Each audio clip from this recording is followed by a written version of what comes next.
a self-organised learning environment is all about. It's about putting the ownership of finding things out back onto you.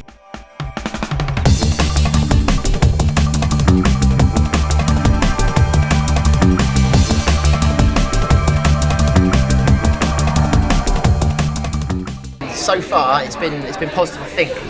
Don't know. I honestly don't know. Some people have taken to it really quickly. Some people are a little bit sceptical, but it's just waiting to see what they feed back at the end. Getting them to actually take ownership of what they're doing, which is massively self-empowering for students anyway, and it actually makes them want to do more. We try not to rote teach, rote learn from the front, chalk and talk, all that stuff that you learn at Ed and whatever. Hi.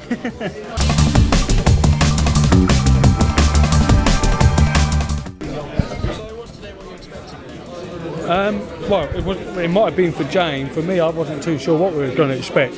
But I have to say that the activities that we've been part of are more relevant to our roles. Perhaps not maybe to some assessors' roles, but certainly to teaching roles. So in that respect, yeah, I suppose it is something that we've been expecting. Yeah.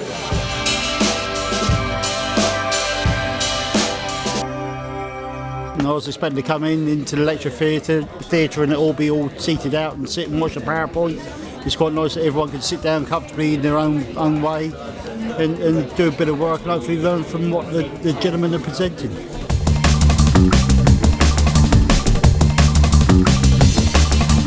We come to see what ideas you've got.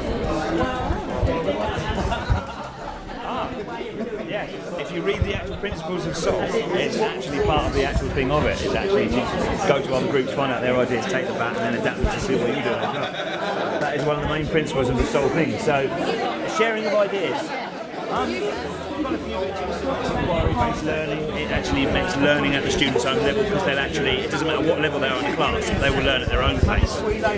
Sharing of ideas between groups, which is what we're doing now, and it's very self-empowering for the student because if they're actually doing it themselves, it's much better than you sat there going, do this, do this, do this, do this, repeat, and then review it at the end. So it's down to them to actually learn it. We all of us, I think, because we're all creatives. So it's something that you do already. So. Well, yeah, I mean, it's our natural way of operating. So yeah, I teach maths, it really is. But what we're just bemoaning is actually that we're a bit frustrated by the lack of reviewing Students, yeah. So and we'd like them to be more like, am I saying this right? Yeah. More like the way we tend to be. yeah, oh no, we have the same. I mean, it's probably for you guys, it might be a little bit easier than what we teach. Doing maths and English, a student comes to us from your classes and they just look at you and go, I really don't want to be doing this.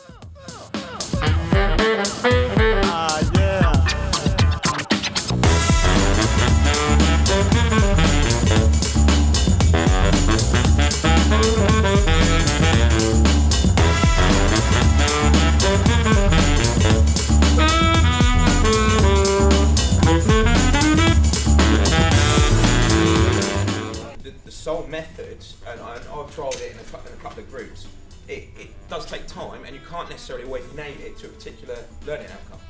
Yeah, they might, the idea is that they develop this sort of rounder understanding of an area, but then in order to satisfy Pearson or whoever it is, you then have to get them to do extra work to satisfy the criteria. That's where the balance needs to come in.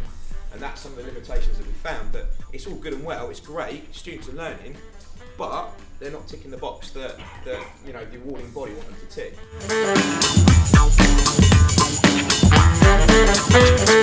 Today we were all expecting to come into this place and have a boring PowerPoint, but obviously not. It looks very cool, calm and collective.